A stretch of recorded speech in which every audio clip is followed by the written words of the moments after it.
Olá, eles que lutem no ar, o seu podcast que é o puro suco do entretenimento. Seja bem-vindo, eu sou o Gabs e hoje, episódio de colecionador. Não é sempre que eu falo isso, hein, João, que está operando aqui as nossas picapes. Então, antes de eu apresentar o meu convidado que já está na thumb, você sabe, já deixa o like, deixa o seu comentário. É importante também, João, hypar esse vídeo. Quanto mais hypa, mais sobe, vai subindo nas paradas de sucesso. Ótimo. Entendeu? Então isso é muito importante. Então eu vou fazer um momento LinkedIn do meu convidado, que tem um currículo de dar inveja, né? O meu próximo convidado é o Altair Gonçalves. Mas você conhece ele por ser um dos pioneiros do rap nacional. É impossível contar a história do hip hop sem citar o nome dele. Então, vamos, que o podcast não pode parar. Hoje eu pergunto e o Taíde que lute. Seja muito bem-vindo. Muito obrigado. Agradeço o convite, fico honrado. Muito obrigado. Vamos esquentar essa tarde fria, né? Você gostou da referência? Vamos, que o podcast não pode parar, que eu roubei Se de você. Se parar, nós continua. Não, você não roubou, você pegou emprestado. Peguei emprestado. Taíde, me conta, porque eu tô muito lisonjeado de você estar aqui. Obrigado. Faz parte da história, assim, de quem gosta do rap nacional, do hip hop. Acho que você, além de ser esse rapper, você também é um comunicador, um artista, aquele artista completo. E no Brasil, acho que às vezes a gente valoriza pouco isso. Né? Nos Estados Unidos, acho que tem um olhar mais abrangente do artista por completo. Mas antes de saber do artista e tudo mais, eu quero saber a diferença do Altair Gonçalves pro Taíde. Tem diferença? Olha, eu acho que hoje eu posso dizer, primeiramente, bom dia, boa tarde, boa noite para todo mundo que está na sintonia, na conexão. Isso. Vai saber o aparelho, o meio de comunicação, né, mano? É lógico. Eu acredito que o Altair, ele é o Taíde, ele é o alter ego do Altair. E o Altair aprende muito mais com o Taíde do que o Taíde com o Altair. Sério? Eu acho que o Altair, ele sempre foi uma pessoa insegura, tímida, muito confusa e tal. E, de repente, veio o Taíde e disse, é o seguinte, você pode até ser tudo isso, mas você não pode ser apenas isso. Você tem que aprender com tudo isso, fazer e tentar usar isso a seu favor. Eu acho que eu aprendi bem. E eu acho que ensina também porque você consegue estar mais exposto, né? O Taíde está mais exposto, está em momentos, assim, mais exposto. Agora, pra gente aquecer as nossas perguntas capciosas aqui, eu quero saber qual foi o dia mais feliz da sua vida, Taíde. Você consegue saber um dia? Olha, um dia mais feliz da minha vida, eu acho que eu não posso dizer o dia mais feliz da minha vida, mas os dias mais felizes da minha vida.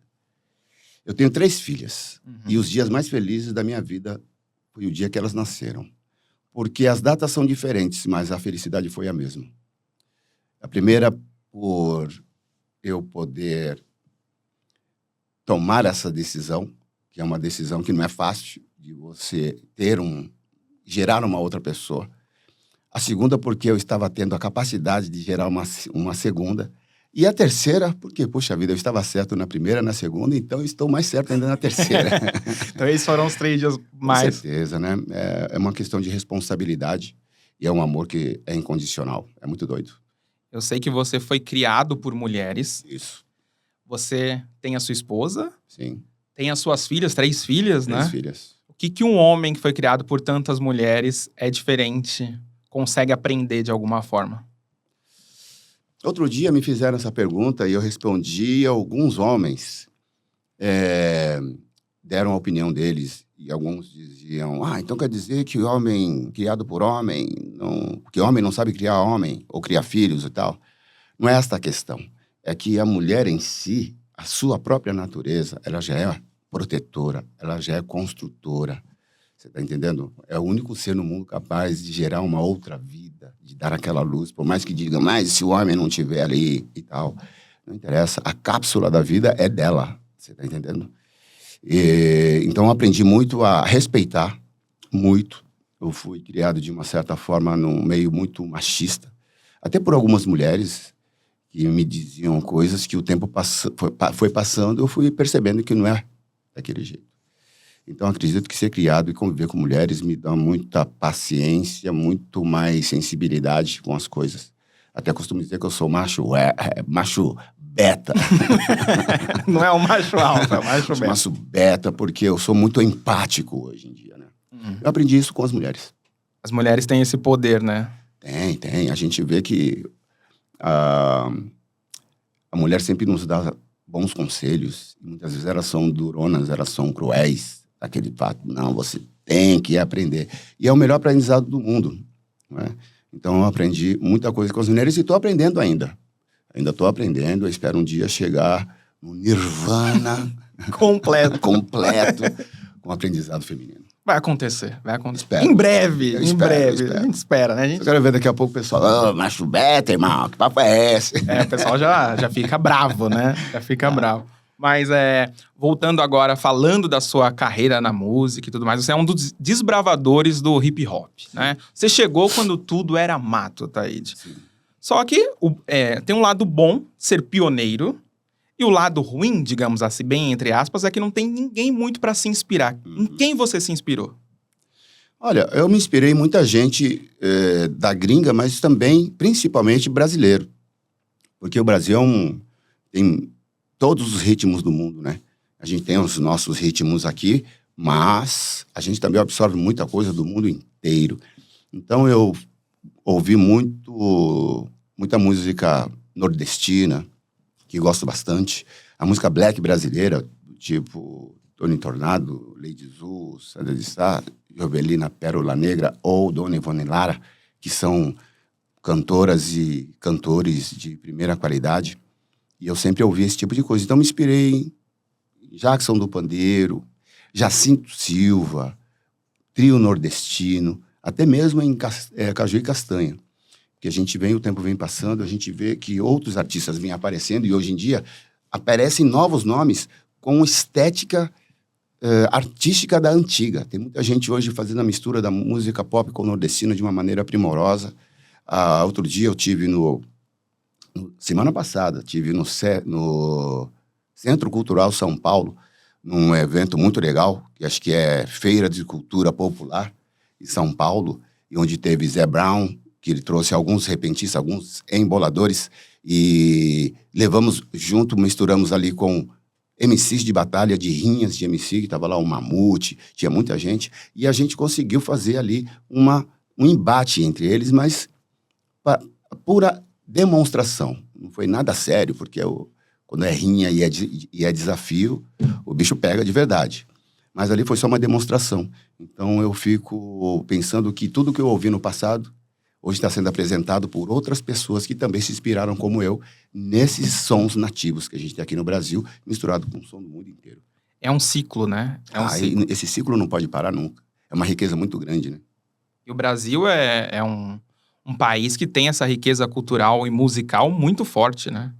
Se a gente pesquisar a história do músico brasileiro no mundo, a gente vai perceber que tem um brasileiro envolvido em temas de cinema, em desenhos animados, em shows e bastidores de grandes bandas, como, por exemplo, Paulinho da Costa, que é um dos maiores percussionistas do mundo. Ganhou, ou vai ganhar, se não estiver enganado, um nome na calçada da fama.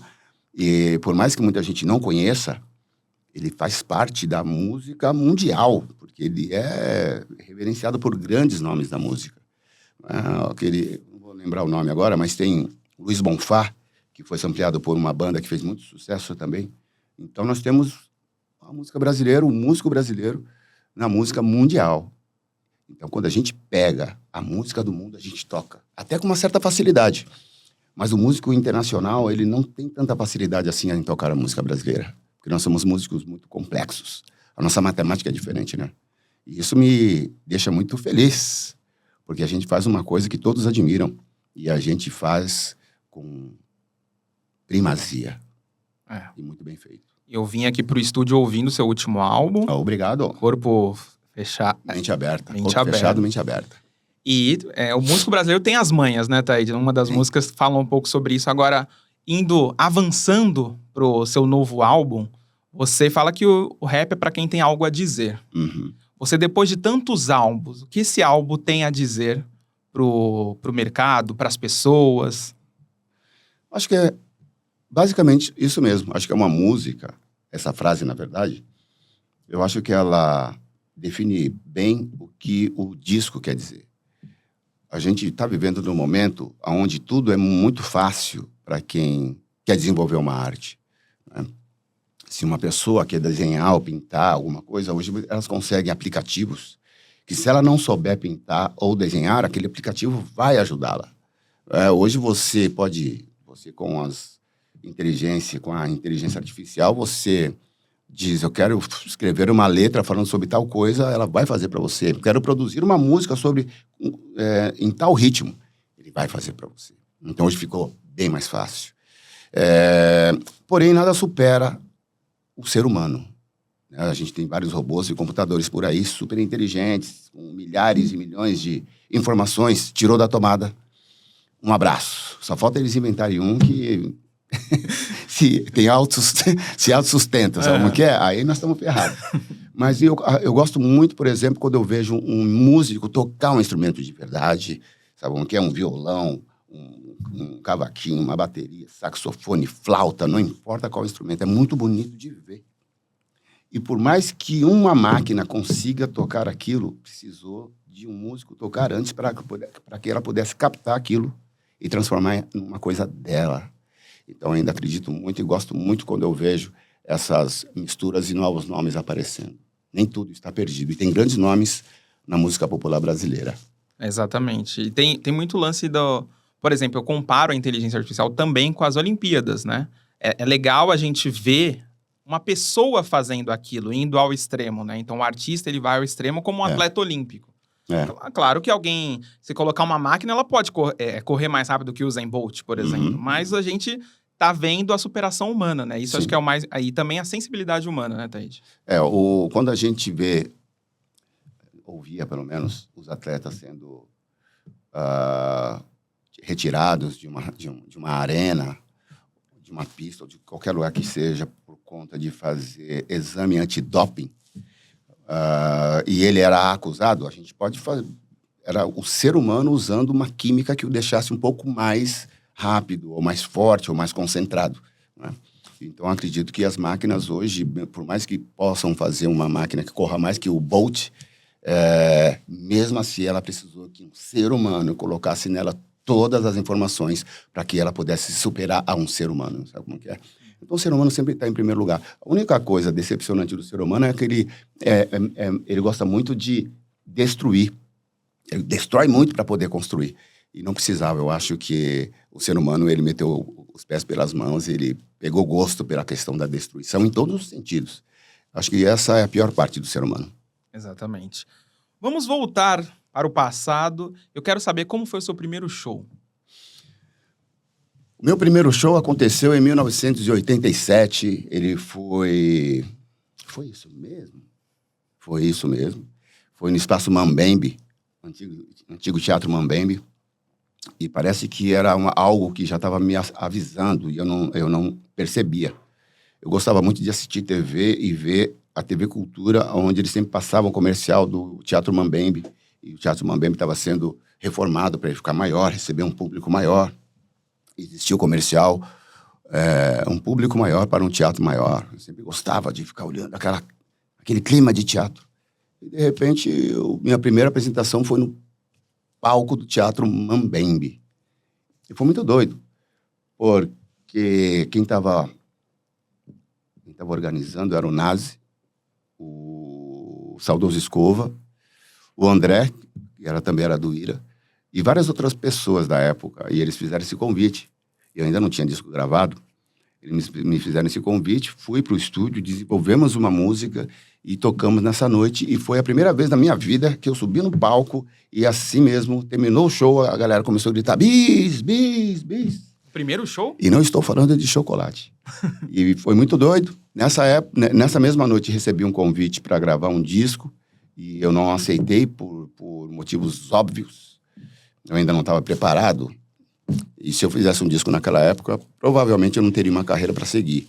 Então eu preferi dar um tempo e aprender a desenvolver arte para gravar um disco que pudesse me dar condições de gravar outros. Você negou, então, uma oportunidade, porque acho que todo artista jovem, ele tá correndo atrás do contrato com a gravadora, pegar um dinheiro na mão, alguém acreditar nele, e você falou não. Eu falei não. E eu não falei por porque eu pensei demais. Eu acho que eu falei justamente porque eu não pensei. Eu acho que eu fui mais pelo meu feeling, pelo que eu estava sentindo naquele momento. Porque, veja bem, um rapaz como eu naquela época, eu deveria ter ali, sei lá, uns meus 17, 18 anos, por aí, eu não tinha uma perspectiva.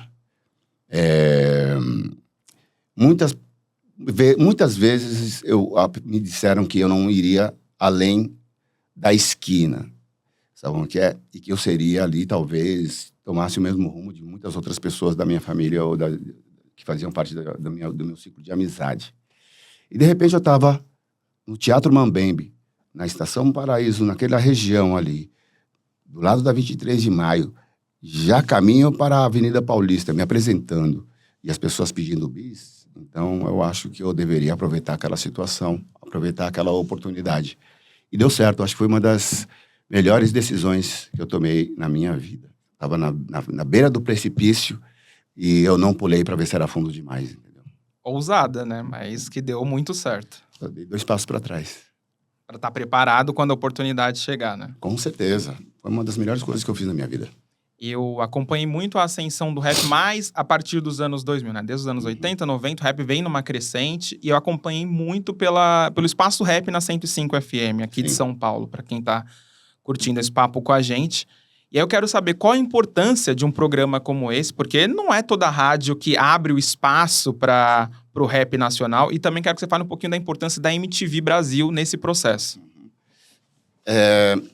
Anos 90, a gente estava aproveitando a ascensão de muitos, porque como a gente começou nos anos 80, viemos desde os anos de 83 até 89, 90 ali, desenvolvendo a nossa arte e tentando buscar espaços, né, nas rádios, na TV e tal, e viemos conseguindo aos poucos. E, de repente, chega nos anos 90, tem rádios espalhadas pelo país inteiro, com programas de rap nacional exclusivamente, né? Então, isso é um primeiro passo para uma primeira vitória, né? E quando a gente ouvia, por exemplo, nossa música tocando nesse programa de rádio, era muito louco, porque eu já vi minha música tocando, entrei no táxi, minha música estava tocando no rádio, e, de repente, a gente pediu para mudar de estação e estava tocando na outra rádio também. Então, a gente começou a entender a importância e o poder de um veículo de comunicação, que a gente muitas vezes criticamos, né? Pô, essa TV, esse programa de rádio, que não sei o que lá mais. Mas nada melhor do que você estar por dentro da máquina para saber como ela funciona. E aí você vai ver que existem regras, limites e tal. Então, foi muito bom poder passar por essa fase. E hoje nós temos todas essas rádios webs aí, digital, para todo lado. Você pode hoje fazer uma música, essa entrevista, por exemplo, ela pode hoje, algum esquimó pode ouvir esse programa. Já pensou? Não é muito louco isso? Se aquecendo com as nossas palavras? Não é muito louco isso? Muito louco, muito louco. Numa época em que a gente ia aqui, ó, do lado, a gente ia para Venezuela, a gente ia aqui para o Paraguai, Bolívia, mas não passava muito dali. E hoje não, hoje está no planeta inteiro.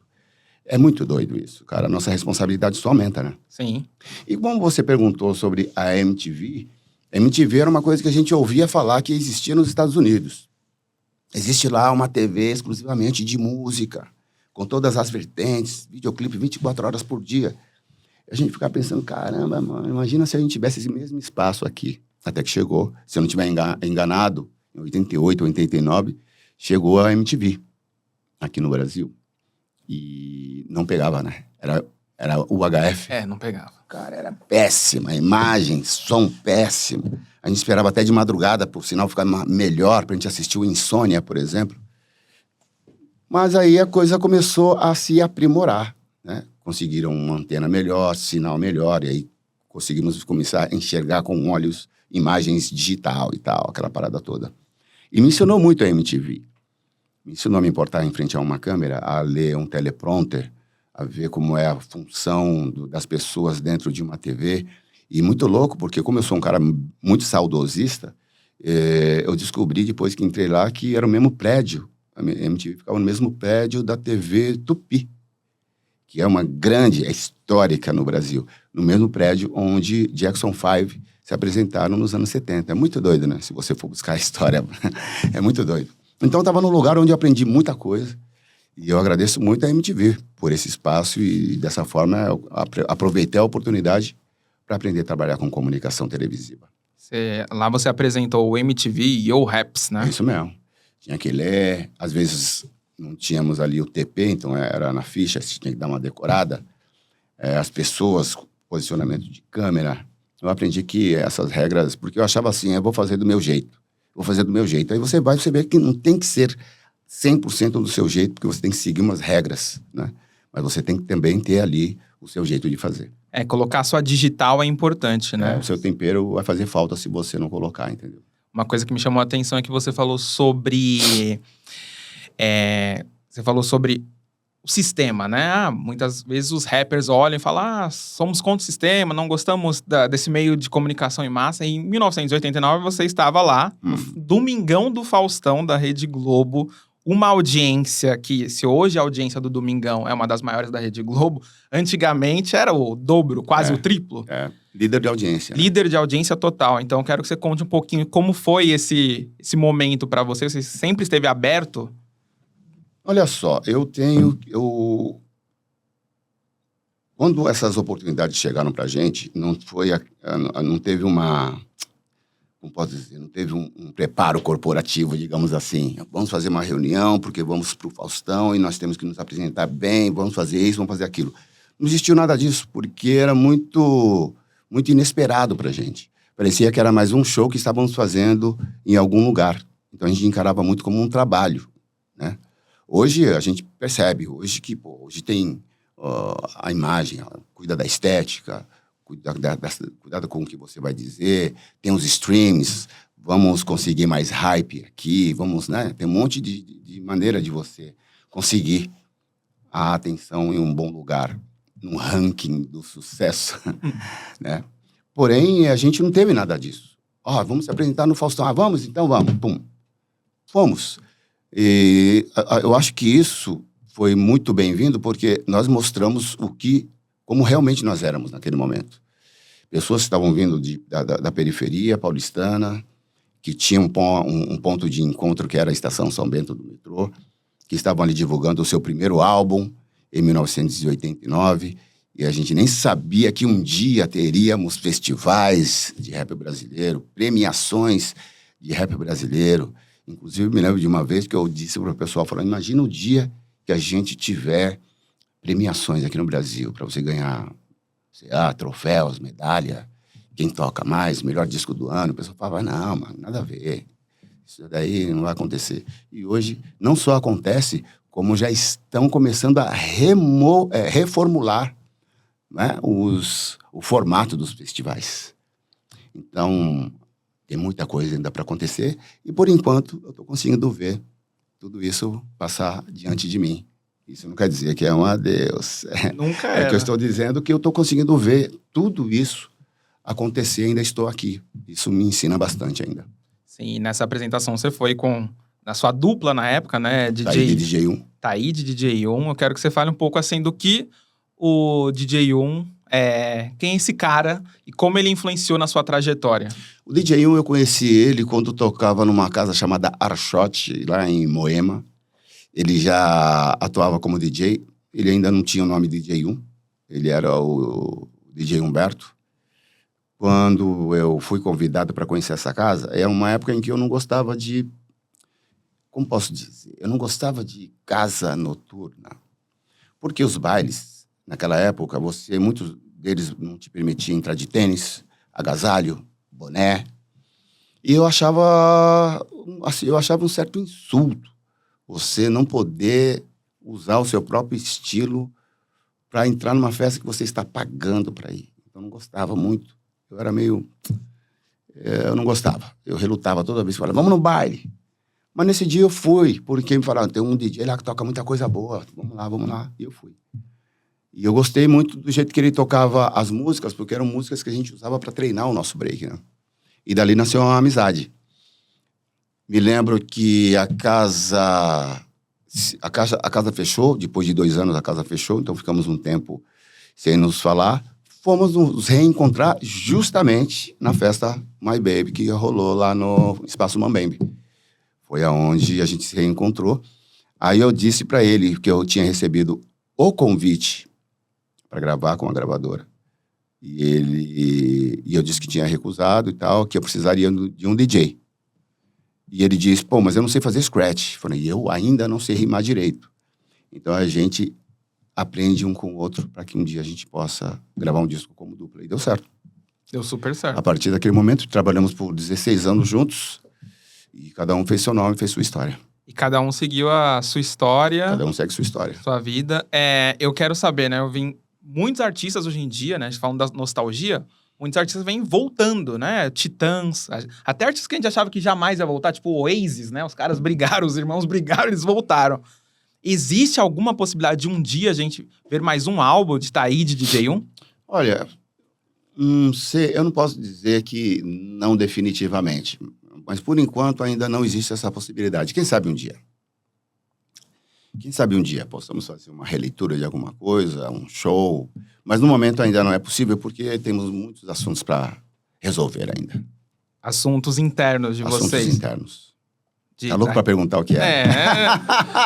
É bom que eu nem precisei, louco, né? É bom que eu nem precisei falar, Taíde. Mas já que você tocou no assunto, eu nem ia falar, não é assim delicado, mas já que você falou, qual é o assunto interno, Taíde? São vários assuntos, mas teve uma época que eu lancei um livro, que é o Taíde 30 anos mandando a letra, em que ele moveu uma ação contra mim, dizendo que ele tinha direitos das obras que eu expus no livro. Mas era um livro de letras, não é um livro de produção musical. E ele sempre fez a produção musical, né? E dessa forma, quando recebemos a notícia desse processo, demos um break, demos um tempo em tudo isso, os advogados e a justiça resolveram, ganhei as ações e a vida segue normalmente, como se nada tivesse acontecido, mas aconteceu. Aconteceu. E vocês se conversaram depois disso? Ou... Então, a gente ainda não conversou, por isso que temos muitas coisas ainda a resolver, né? Porque eu acredito que, independente de qualquer coisa, o respeito, ele tem que permanecer. E algumas coisas dependem ainda de uma boa conversa. Não sei se isso um dia vai acontecer, porém... Ufa, porque a fofoca pela metade quase me matou, Taíde. Pelo amor de Deus, não faz isso. Pelo menos você contou. Ufa! Vamos para um quadro, então, para aliviar. Mas eu digo para você que eu não tenho, assim, raiva, não tenho... Não, eu acho que uma coisa que eu não esperava, talvez no momento eu fiquei chateado, tá? Mas eu aprendi, por isso que eu digo a você que a vida sempre ensina, né? Eu aprendi que justiça e advogados, por mais que você não acredite, você tem que acreditar. Maravilhoso. Vamos para um quadro, então, para deixar o clima mais tranquilo, João. Ufa, passamos por isso? Passamos. Canetadas do Taíde. Eu recuperei algumas letras aqui, aspas, e aí eu vou fazer uma pergunta em cima disso. Aham. Em Afro-Brasileiro, você cantou a importância de ser negro por inteiro. Taíde, se não existisse racismo, acabou o racismo hoje, qual seria o seu sentimento? Qual a primeira coisa que você faria?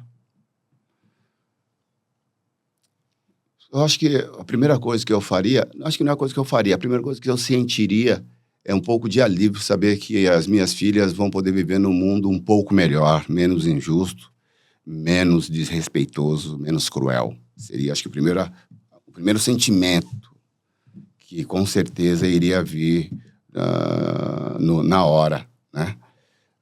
Mas eu acredito que o racismo no Brasil, hoje eu tenho essa consciência, eu acho que ele é um dos mais eficazes do mundo e um dos mais cruéis, né? Aí as pessoas vão querer comparar com outros países e tal. Outros países hoje têm leis duras contra o racismo, justamente porque o racismo ele foi duro na época, ele não foi velado, as pessoas não ficavam com receio de dizer, de mostrar. Então, hoje tem as leis.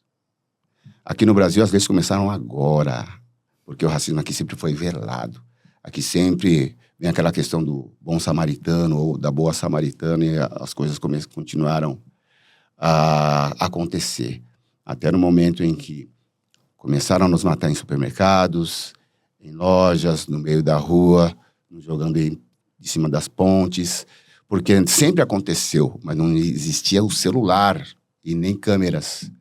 externas para poder mostrar. Então, hoje, para você ver que um país que tem que ter, desculpa, um país que tem que ter uma lei contra antirracismo, é um país muito racista. É um país muito, muito racista. E o nosso país, infelizmente, era covarde. Porque em outros países existe o racismo, mas lá você tem os negros tendo condições. Você vê que eles têm emprego, eles têm terras, eles têm casa, rádio, TV, têm suas próprias empresas. E aqui no Brasil não. Eles não querem que nós não tenhamos nada. Que a gente fique como sempre ficamos. Mas uma coisa que o negro, pelo menos o brasileiro, a negra brasileira, a gente pode ter certeza, é força de vontade. E muitas vezes, resiliência. Nos atacam todo dia com crueldade, com maldade, com violência. E a única coisa que a gente quer é ter espaço. A única coisa que a gente quer é ter a condição de continuar persistindo.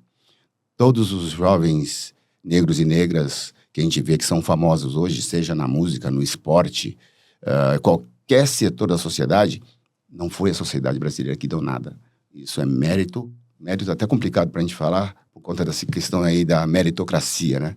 Mas é simplesmente da capacidade desses afro-brasileiros, desses afrodescendentes.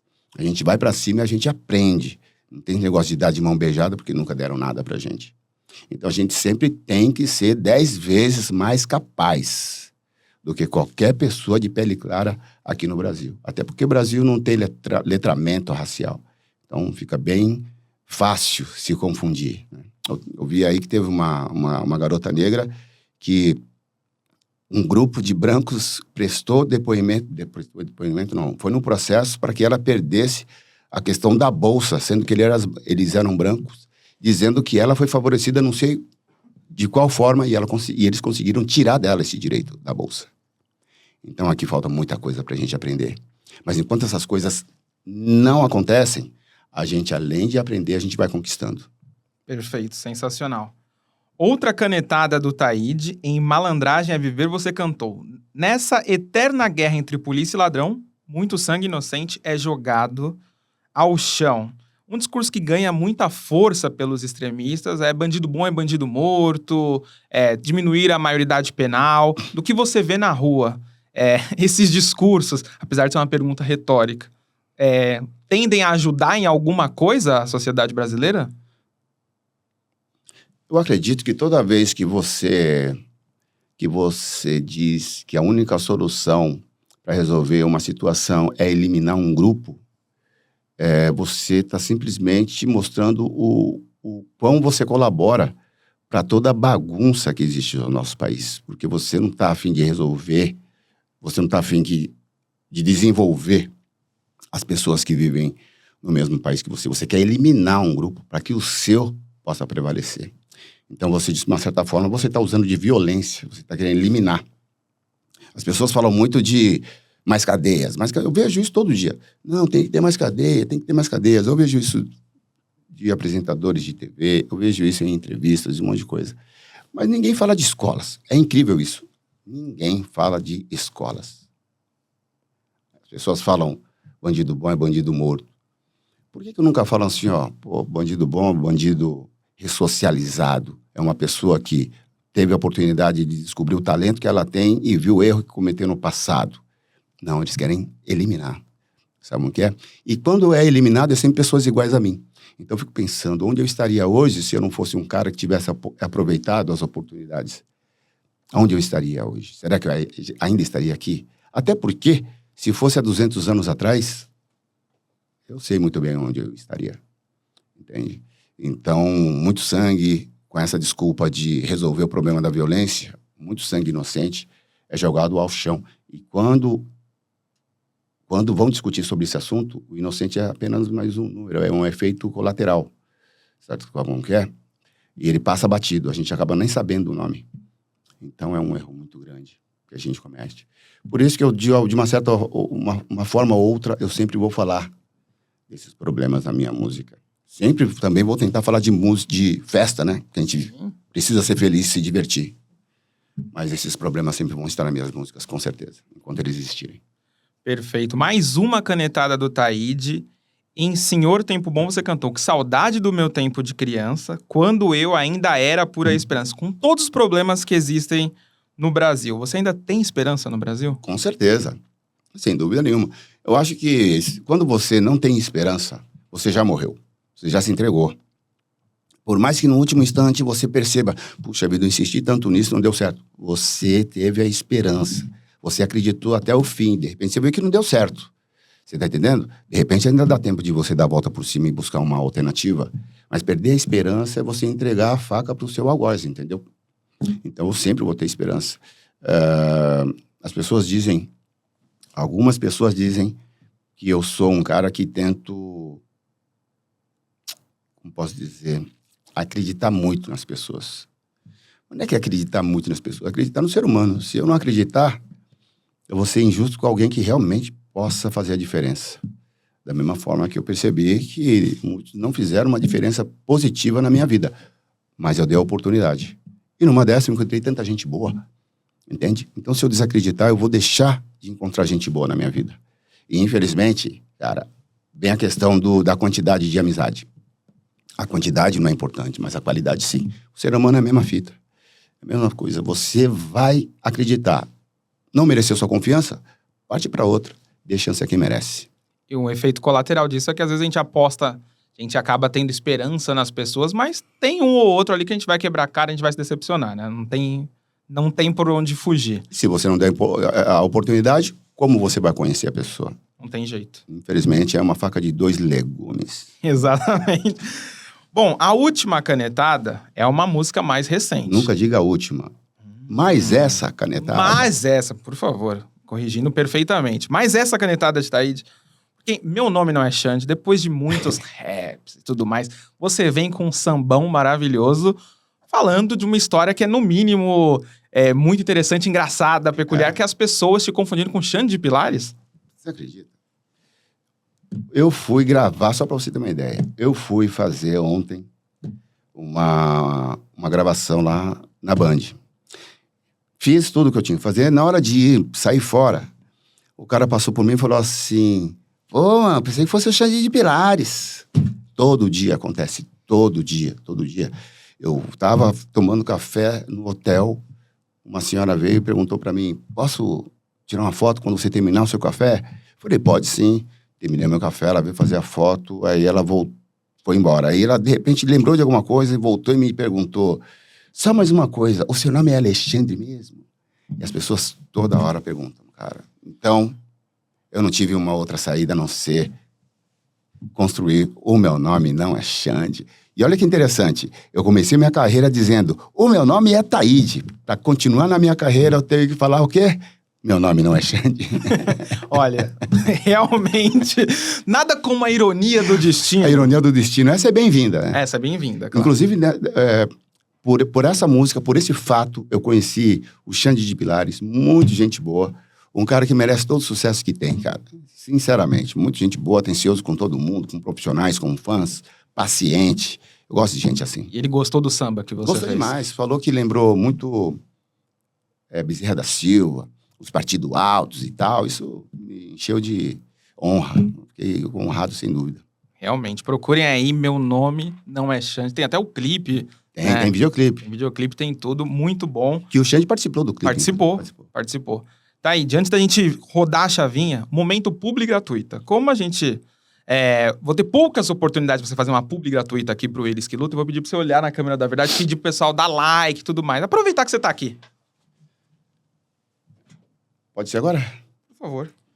Você que está em conexão conosco aqui, faça o seu, eu ia falar pré-save, o seu like, nos apoie, por favor, para que esta mensagem possa continuar sendo produzida e mais produzida e mais produzida. Cada dia que passa, que possa chegar até os esquimós.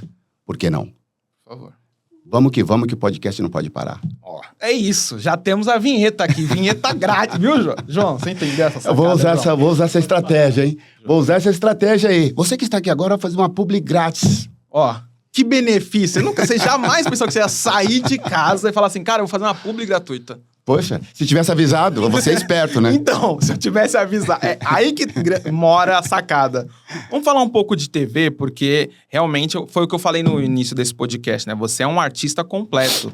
E a Obrigado. televisão também permeia muito da sua trajetória. Em 2007, você fez o seriado Antônia, na Globo. E hoje em dia a gente vê muita gente... Por exemplo, Belo tá fazendo a novela, Xamã... E o Xamã tá indo muito bem, viu? Sim. Muito bem. Inclusive, tá numa segunda novela dele, né? Exatamente. Aí já tem o Lennon fazendo novela também. Se pintasse um convite pra fazer uma novela, Taíde, você acha que um dia pode acontecer? Pode sim. Pode sim, eu gostaria. Eu acho que a única restrição que eu colocaria é o seguinte, eu não gostaria de fazer papel de bandido e nem de algo que fosse negativo. A gente tem muitos nomes importantes no Brasil para a gente retratar apenas bandidos ou criminosos ou sei lá o quê, entende? Eu já fiz vários papéis. Para o curta-metragem, para a TV Cultura, eu fiz um bêbado, um pai de um aluno bêbado. No Dois Coelhos, longa-metragem, eu fiz o Velhinha, que era um bandidinho, pá. Em Antônia, era o Marcelo Diamante, que não era um empresário de grande sucesso, mas era um empresário malandro. Malandro, inclusive, no bom sentido, porque ele não queria ali prejudicar as garotas, nem enganá-las, mas ele usava a malandragem dele para conseguir certas coisas. Mas ele poderia ser justamente o contrário. Ele podia ser, não o contrário, eu vou dizer, mas ele podia ser mais que isso. Ele podia ser um empresário de sucesso, com condições e tal. Então, ele sempre tem papéis que falta algo. Então, eu gostaria, sim, de interpretar algum, sei lá, um grande nome, um grande profissional, que hoje nós temos bastante. Sim. Um papel que seja de destaque positivo, né? Um médico, Com um certeza. atleta, um treinador, alguma coisa que seja... Eu acho muito importante porque o MV Bill também falou isso, né? Uhum. Ele fez a última novela das 7 na Globo e ele também falou que chega de toda hora ser chamado para fazer bandido. Sempre alguém que tá ganhando alguma coisa, né? As pessoas se confundem. Eu vou ser breve, tá? Claro. A questão essa relação que fazem do negro com a criminalidade foi uma armadilha que realmente deu certo para a sociedade brasileira. Porque quando, há um passado, 1800 e pouco, quando os primeiros negros começaram a ganhar sua liberdade, eles também eram proibidos de trabalhar, e eram proibidos de estudar, e eram proibidos de muita coisa. Eles não tinham terras, não tinham onde viver, não tinham casas, muitos não tinham nem roupa, entende? Então, muitos deles iam para o centro da cidade para poder pedir ajuda, ou seja, uma esmola. E mesmo assim, quem era pego ajudando este ex-escravizado sofria uma multa. Então, sempre fizeram de tudo para que a gente fosse para a criminalidade, porque eu não vou deixar minha família morrer de fome. Se eu não tiver emprego, se eu for buscar emprego e eu não tiver como arrumar emprego, eu ver realmente que a minha família está definhando, eu vou para cima. É questão de sobrevivência. Alguns continuaram nessa vida, mas a grande maioria não. Então, as pessoas ainda continuam apostando nisso, sabe como que é? E eu acho que já passou da hora da gente mostrar que realmente existe um outro lado que ninguém quer enxergar. Exatamente. Perfeito. Ainda passando pela sua carreira ali na TV, o início é ali, tem o MTV Raps, mas também você passou pelo Manos e Minas, que é um programa clássico da TV Cultura, né? Da TV Cultura. E como que foi essa experiência pra você? O que te ensinou? Cara, a TV Cultura é uma das coisas mais importantes da minha vida. Como eu disse a você, antes do meu primeiro show no Mambembe, eu assistia os comerciais da TV Cultura. E, de repente, a TV Cultura sempre foi uma TV que mostrava coisas muito semelhantes às que eu gostava. E existia aquela identificação. Sabe como que é? Documentários, programa Ensaio, por exemplo. Quantos e quantos artistas que eu já gostava assisti no ensaio e descobri como realmente é a voz, qual é a história dele, que ele estava contando a história, não foi ninguém que foi lá e ouviu e contou do jeito... Não, o artista contando sua própria história. E, de repente, fui trabalhar na TV Cultura, que é uma TV que sempre apoiou a cultura hip-hop e a cultura em si. Não é à toa que o nome é TV Cultura. Então, cara, quando eu vi esse convite, fiquei muito emocionado. Eu ia trabalhar na TV que mais me chamava a atenção, a TV que sempre apoiou pessoas iguais a mim. Fiquei muito feliz. E aí você sai da sua zona de conforto, e foi ali onde eu mais te acompanhei, que foi em A Liga. A Liga eu acho que é um trabalho marcante, assim, Sim. de quem gosta de televisão, sempre lembra. É um programa que faz falta hoje em dia, né, Verdade. Tati? Faz Verdade. muita falta. As pessoas sempre falam isso para mim. Mas talvez hoje a Liga, talvez hoje não faria tanto sucesso assim. Porque depois que a Liga apareceu, mudou a forma de se fazer jornalismo no Brasil. Hoje a gente vê vários repórteres indo para ação. E antes não. Antes o repórter ia relatar um fato. A partir da Liga, os repórteres vivenciavam a ação, aquele fato, aquele problema, né? E isso, então, inclusive, me lembro que assim que a Liga foi para o ar, começou também o Profissão Repórter. Sim. Do Caco Barcelos, inclusive é uma pessoa que eu gosto muito. E hoje, talvez, eu não sei se a Liga teria o sucesso que ela teve na época, que foi um programa de TV necessário, né? Não tinha, já tinha internet, mas a internet não tinha os conteúdos que hoje tem, sabe como que é? Então, acho que ela veio no tempo certo e foi embora no tempo adequado. Voltando para alguns momentos marcantes, tive até que anotar aqui, porque, você passou uma noite na cela de um presídio. Sim. O que você viu ali que mais te chamou a atenção, te surpreendeu? Olha, existe uma lenda, né? Uma lenda de que se você for preso, eles vão te matar. Se você for preso, eles vão te violentar. Assim. Cara, numa boa. Isso são coisas que acontecem com pessoas que já são envolvidas com a criminalidade e, de uma certa forma, devem alguma coisa. Entende? Eu sempre estive próximo a essa vida, digamos assim. Quando garoto, eu ia visitar alguns parentes ou amigos na casa de detenção com a minha falecida avó. Fora isso, tive contato com outras pessoas que eu também pude visitar e nunca teve esse tipo de problema. E quando eu fui fazer a Liga, esse do presídio, eu já fui preparado, porque eu sabia como me portar. E é como eu falei, vou repetir, o respeito, ele é a base de tudo. Então, quando eu cheguei na cela em que eu demonstrei o devido respeito, eles me devolveram com o mesmo respeito. E rolaram muitas coisas que não foram gravadas. E quando eles viam que a câmera estava virada para baixo, na primeira oportunidade, teve um que falou para mim, você é bem-vindo, mas infelizmente tem muitos de vocês que não serão bem-vindos, porque a oportunidade que eles tiveram, eles não souberam aproveitar. Vieram aqui, nos entrevistaram e colocaram a gente como animais, como pessoas que não têm ressocialização. Então, eles são meio revoltados com equipes de TV que chegaram antes da gente. E a gente foi lá para mostrar que nem tudo está perdido. Inclusive, eu sempre dizia, nada de sensacionalismo. Todo lugar que formos, câmera virada para baixo, para perguntarmos primeiro se a gente pode filmar. Entende? E dessa forma, a gente conseguiu conquistar o respeito de todos os lugares que a gente foi trabalhar, inclusive da Cracolândia.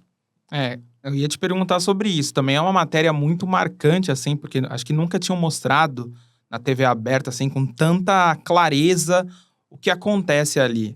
O que também te chocou em ver a Cracolândia de perto? Acho que foi tudo. Tudo que eu vi me chocou.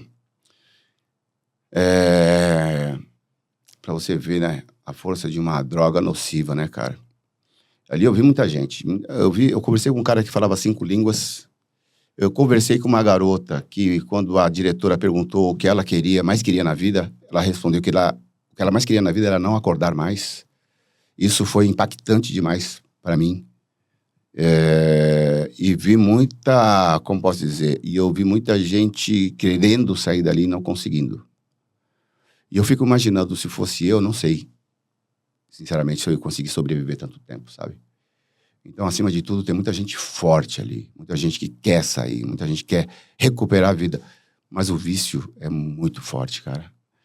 Muito forte. E agora mudou. E isso foi numa época em que era o fervo. Então, de lá pra cá, muita coisa aconteceu. E muita coisa mudou. Então, hoje eu não sei como tá essa situação. Mas na época eu fiquei muito triste. Eu vi muita gente competente, sabe? Sendo tomado pelo vício. Foi triste, foi triste. E vi muita gente que eu conhecia, infelizmente. Isso é o pior, né? Porque as pessoas acham que só vão ter pessoas pobres ali Não. e tudo mais. E quando você vê, é uma pessoa que realmente teve oportunidade, estudou, fala 5 línguas, passou numa faculdade. Realmente o vício, ele não escolhe classe social, né? Eu conversei com uma pessoa que não queria mostrar o rosto, em que eu perguntei por que ele estava ali. Ele falou, a culpa de eu estar aqui é eu mesmo. Porque eu era casado, tinha minha família, e de repente eu vacilei e traí a minha esposa. E minha esposa não me perdoou. E eu fiquei tão desnorteado que eu larguei tudo e vim pra rua. E na rua eu conheci o crack e eu não consigo mais largar. Então, e ele não queria mostrar o rosto justamente para a família dele não ver a situação que ele estava. Então, são várias camadas, são várias situações. Não é apenas bandido, não é apenas criminosos que estão ali. É muita gente que, infelizmente, caiu no mundo do vício. É vítima também de sem tudo isso dúvida. que acontece. Outra que eu fui pesquisar a fundo, uma história de bastidores, que você só recebeu no México a visita de um cartel, né? O cartel ali que abordou você. Complicado, hein? Imagina? Porque eu só vi em Breaking Bad essas coisas acontecendo e falo, nossa, realmente é pesado. Mas eu quero saber de quem realmente viu isso. Olha, não foi uma abordagem, mas foi uma, como posso dizer? Acho que foi uma logística, sabe como que é? Uma logística, ó. Não vamos mostrar que estamos ali, mas vamos mostrar que estamos por perto, entendeu?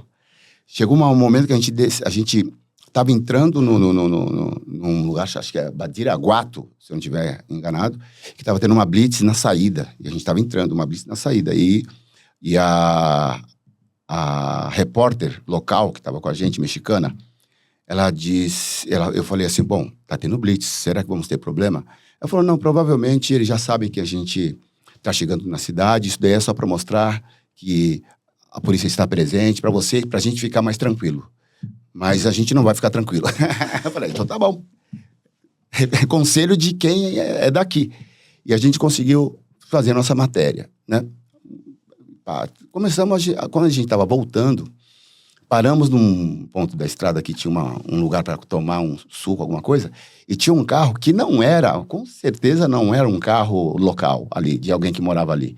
Sabe que é alguém muito pobre. Uhum. Não, o carro era muito bonito, o carro era muito luxuoso, com todos os vidros escuros, que a gente chegou paramos o carro, o vidro desceu só um pouquinho.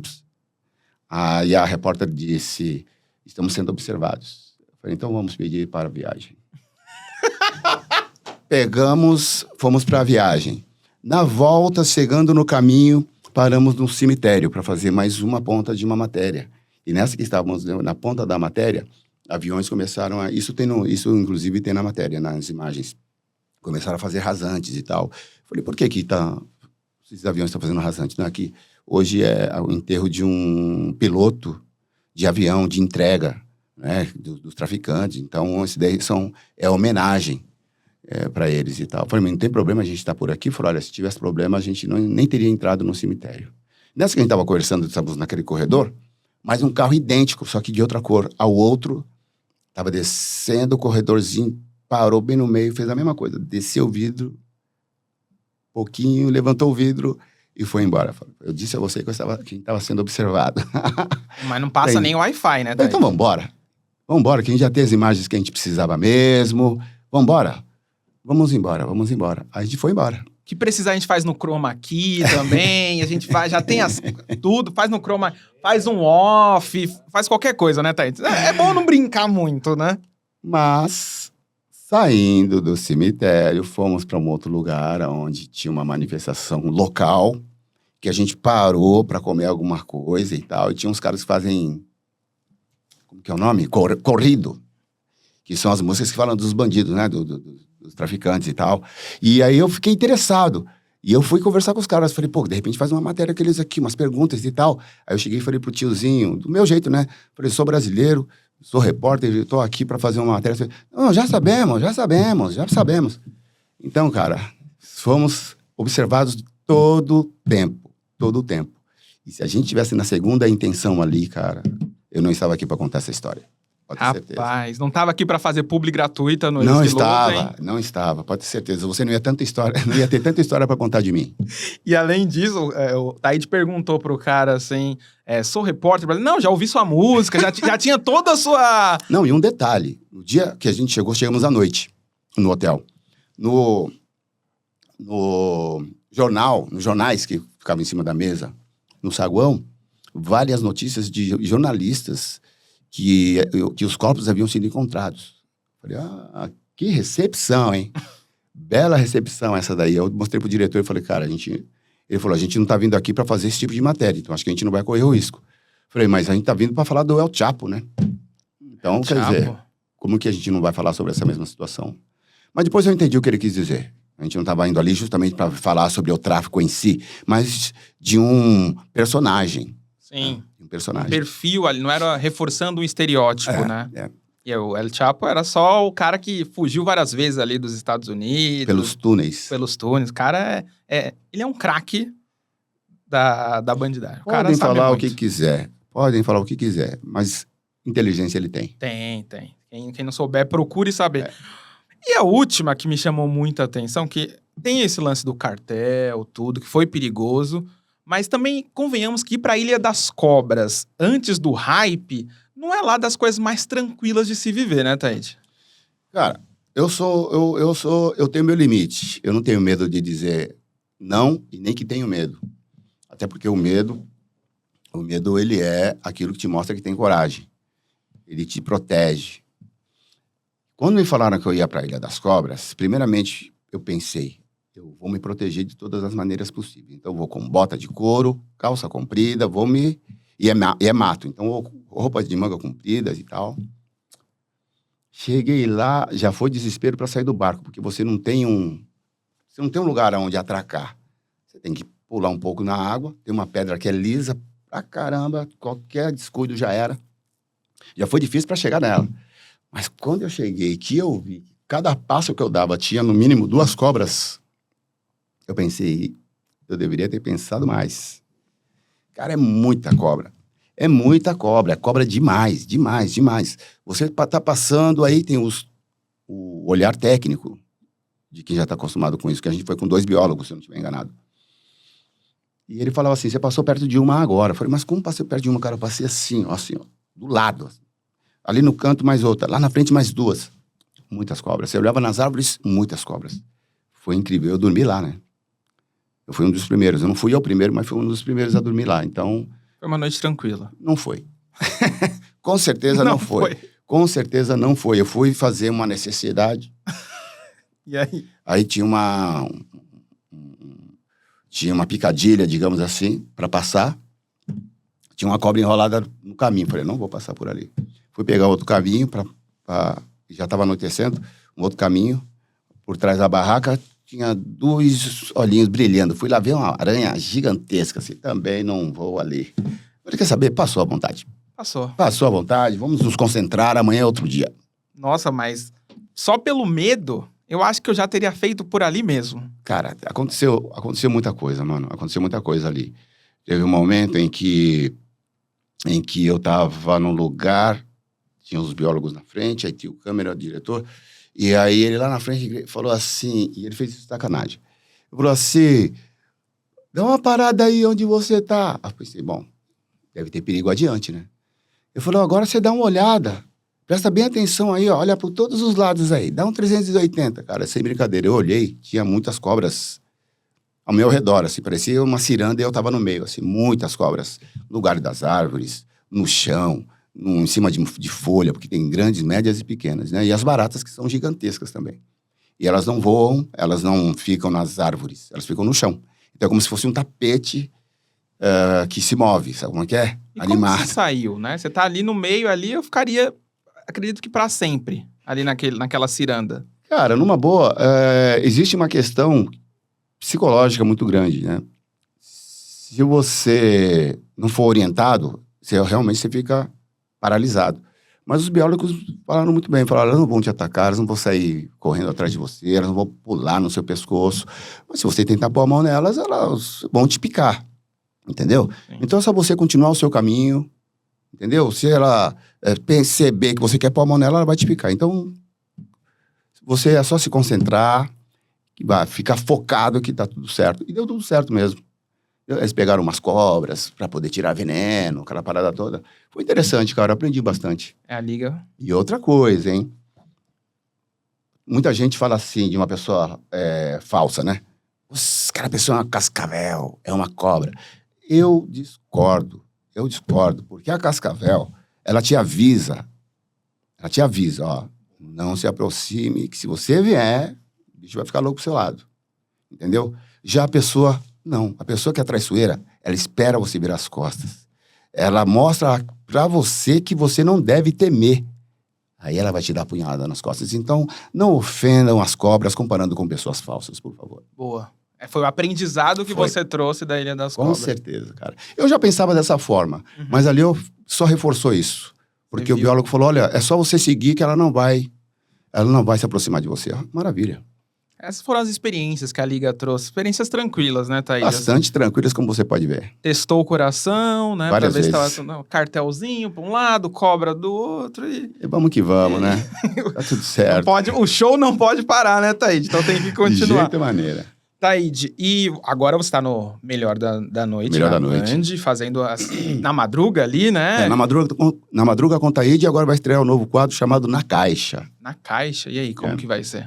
É muito interessante, é um lance que eu recebo uma caixa, eu não sei o que tem dentro dessa caixa, eu não sei qual tipo de matéria eu vou fazer, e eu vou descobrir a partir do momento que eu ver esses acessórios, e vou tentar descobrir que tipo de matéria eu vou fazer.